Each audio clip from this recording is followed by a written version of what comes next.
Hello, sir. How are you? So, Mr. McCoy, let's talk about something funny. Okay.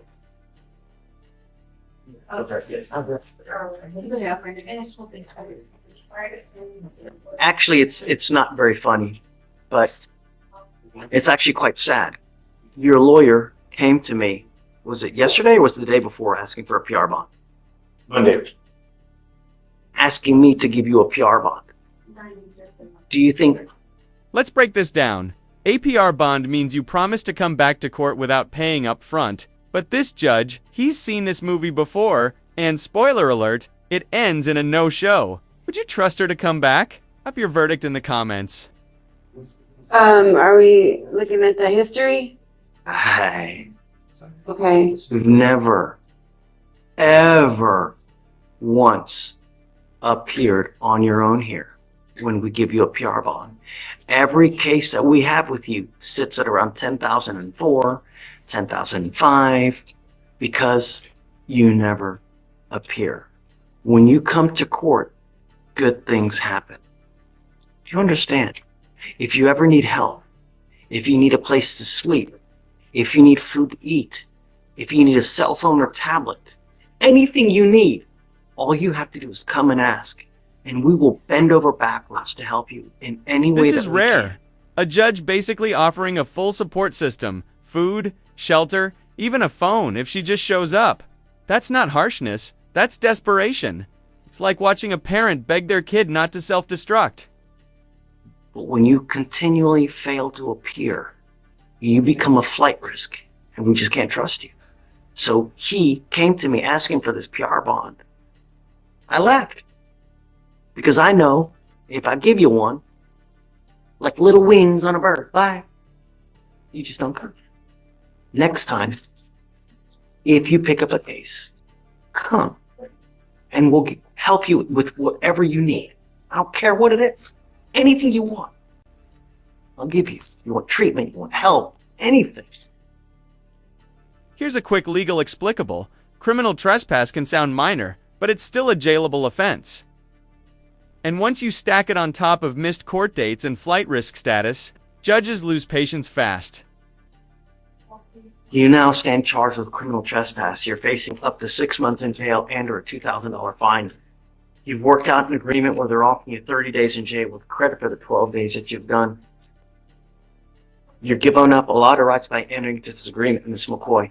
You give up the right to a trial, right to compel witnesses to testify on behalf, confront and cross-examine your accusers. If you're not a citizen, there are possible immigration consequences. You can be deported, excluded from the country, denied naturalization under federal law. You give up the right to appeal. You know, you've spent the... That line hit hard. The last exit before the crash. Judges don't usually get poetic, unless they're trying to shake someone awake. This is no longer about jail time. It's about her future. In and out of custody for one thing or the other. Before you know it, 20 years will have passed, and you will end up in such a bad place. You're going to look like the things on the street that you'd never think that you would be if you continue at the rate that you are. You need a change before you really do some damage that you can't crawl out of. How do you plead to the criminal trespass? Guilty or not guilty? It's all right. You know what we're doing, right? Do you want me to talk to her for a moment? I don't. No. Okay. I mean, your plea. Do you know what we're doing? We're doing a plea for guilty, right? Is this what you want to do? Yes, sir. All right. All right, ma'am. I'm going to find you guilty. I'm going to follow the agreement. Come back next time. All right, good luck. Thanks. Ah, the UA conflict. Random drug tests versus rigid work hours? It's a real-world tug-of-war. But here's the thing. When the judge says we can work with you, that's a golden window. Blow it, and that window slams shut. Was it 13 days credit? Well,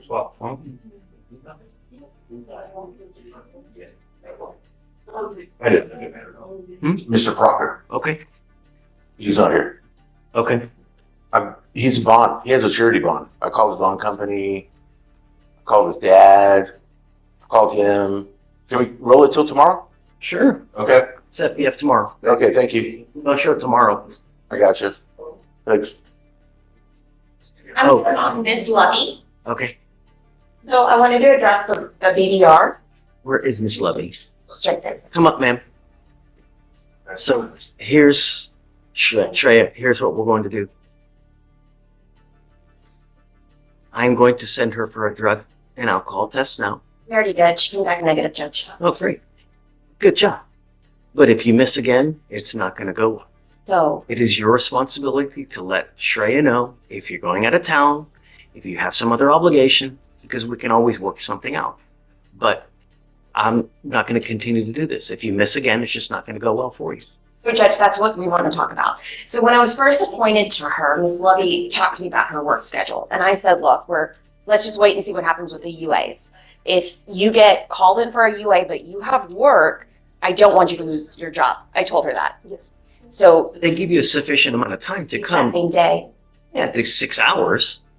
Yes. So she's a behavioral technician at Action Behavior Center. Yes. And she cannot take off work. They penalized me. So, and do you want to talk to the judge about that? Yes. She's, I bought some printouts as well on my work's attendance policy. So we have like a 2 weeks ahead of time type thing. They'll let me off. I had to beg and say it was like a life emergency just to get Thursday. I also have asked before because I remember the original court date was for Tuesday, the 18th, I believe. And 2 weeks ahead of time, that court date, I wasn't scheduled to appear. And I said, since I missed that UA, would it help for me to appear in court that day, even though I'm not required to come, to show that I'm okay with appearing to test? Testing is not something I'm trying to avoid or anything, but if I can put, time and effort into make my appearances, be here, and also keep my job security, is there a way that we can balance those two things? Because I have no problem showing up and testing or anything like that. I also live in Humble, Texas. So traffic times, I get off work anywhere between 4:30 and 5:30 every day. And I did bring some printouts just in case that's needed of our policies and everything. I'm not going to take off the fact that you're not supposed to use alcohol or drugs. absolutely. But is there a way we can schedule her testing? Even if you want her, And that defeats the whole purpose of it being random. You know? I know. Because that's how we catch people. If you know when the test is going to be, it defeats the purpose of it being random. So why don't we do this? Why don't we just work something? If you get called on again, call Shreya, and then Shreya can come to me, and then we can work something out somehow. You know? Okay, and every single time I will need your work schedule. Yes, and I have printouts So from the just missed date as send well. called on, let Shreya know. Mhm. Shreya can come to me, and we can try to work something. Okay. Okay? Because I don't know, you may not get called again. I don't know. You probably will because you missed now, right? But just if and when they do call you, let Shreya know, and we'll try to work something out. Okay? Okay. Good luck. Okay. Yes, ma'am. And then we'll just get a reset on Just this. get a reset. And your appearances, no reason for you to come. Unless, of course, there's a... So, and I say that, but your appearance was waived, but then when you have the UA, because you can't go to court, then you're gonna have to Because- show. Okay. Yeah. Mhm. Okay. Good luck. Thank you. Have a seat. Good morning, Mr. Rivas. Good morning. Sir, you're charged with interference to the duties of a public servant. You're also charged with possession of marijuana ×2, right? Yes, that's correct, Judge. So I guess both of the weed cases are being dismissed in exchange for this. Yes. You need to understand, Mr. Rivas, that this case is going to go on your record. It will be there for the rest of your life. From now on, you are facing a minimum of 30 days in jail for any new cases that you pick up. Do you understand? Yes, sir. You give up a lot of rights by entering into this agreement. You give up the right to a trial, right to compel witnesses to testify on your behalf, confront and cross-examine your accusers. If you're not a citizen, there are possible immigration consequences. You can be deported, excluded from the country, denied naturalization. You give up the right to appeal. Once you plead guilty, like I said, it's going on your record. It'll be there forever. This is what you want to do. Yes, sir. How do you plead to the offense? I'm going to find you guilty. I'll send you to it. I'll run your court costs so you won't owe anything. You're welcome, sir. Thank you, Judge. Have a good day. Step over here. Yes, Judge. And he's going to come in and sign the conditions tomorrow. I just wanted to talk to you about it beforehand so I could tell him what they're going to be. Oh, okay. What's your cost? It is, So you're just not going to be here tomorrow? Yes, sir. I'm gonna Just do be, PC tomorrow. I'm gonna be in Galveston, and yeah, we'll wait PC. So that you can always Zoom. I know, but it's always hard to do that. Okay, not a problem. What's your cousin? 255-5734. On Garcia. Yes, sir. Got it. And it's a .1213 breath test. He hit a police car that was blocking an accident scene as he pulled up. No one was in the car. It was blocking a scene. That's the situation. You want to read it real quick? Oh, we're still going to do it tomorrow. Oh, we're still doing tomorrow. Tomorrow, yeah, we're just kind of like informal PC. Thank you. No, never. I have to be just one affidavit, but I can come after this. yeah, no problem. When Okay. you're ready. Yeah, I'll be right there. Okay. You ready?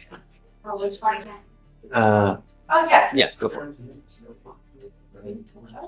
All right, got it. So on March 15th, 2025, an officer was working a crash scene in Pasadena, Harris County, Texas. At approximately 1:15 a.m., the officer heard tires squeal and a vehicle collision a short distance away. The officer observed a vehicle had collided with a fully marked police vehicle with emergency lights activated. The officer observed the defendant to be the driver and sole occupant, and he appeared confused and had glossy eyes. The defendant exited the vehicle, and the officer observed red, glossy eyes, slurred speech, uncoordinated and lethargic movement, and the odor of alcohol emitting. Imagine crashing into a police car and being confused for someone else with a rap sheet longer than your arm. Wild, right? This is why precise record keeping matters. A mismatched history could cost someone serious time. Drinking 2 beers. SFSTs were conducted 6 out of 6 on the HDN, 3 out of 8 on the walk and turn, 2 out of 4 on the one-leg stand. The DIC was read, and the defendant consented to the breath specimen. Results .134 and .123.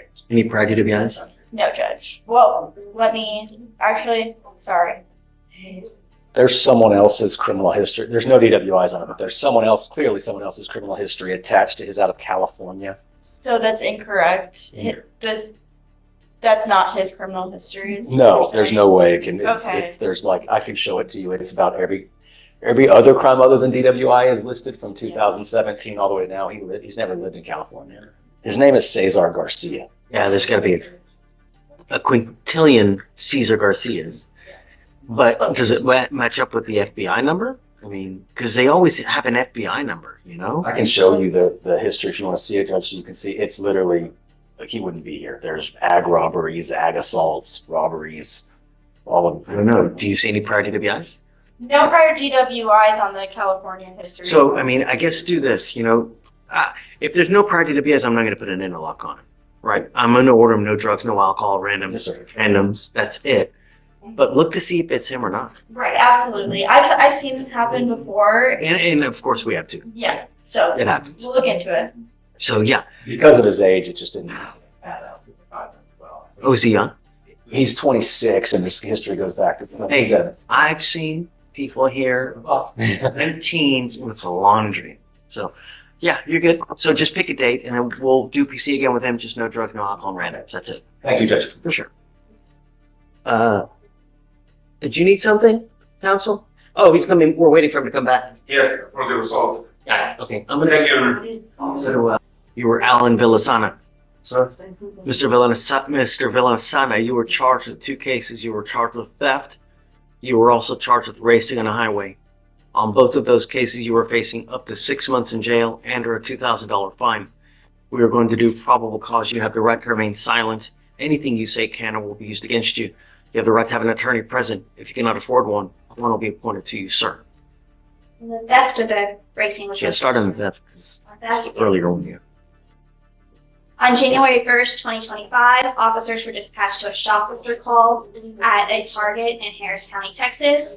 The complainant, the loss prevention employee, called the officer regarding a theft in progress at the location and observed a Hispanic male wearing a tan hoodie and black shorts making a selection and removed the security tape from a JBL speaker box and placed other products inside the shopping cart. The complainant proceeded to keep the surveillance on the male and observed the defendant proceed to exit past all points of sale without any intent to pay for the items. The officer reviewed the surveillance and observed the complainant make contact with the defendant at the front entrance and attempted to retrieve the stolen items, and the defendant proceeded to leave the target and enter a black Chevrolet Spark.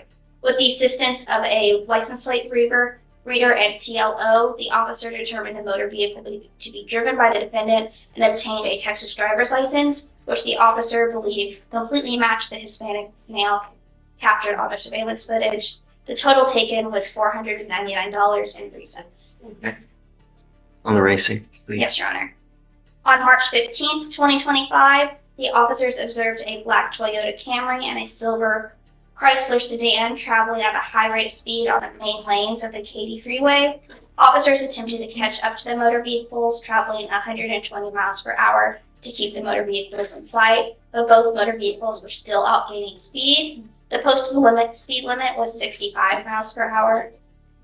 Both the defendant and the silver Chrysler were racing in competition side by side at points, with both motor vehicles accelerating at a high rate of speed, attempting to outdistance and outgain each other. While the defendant and the Chrysler were racing,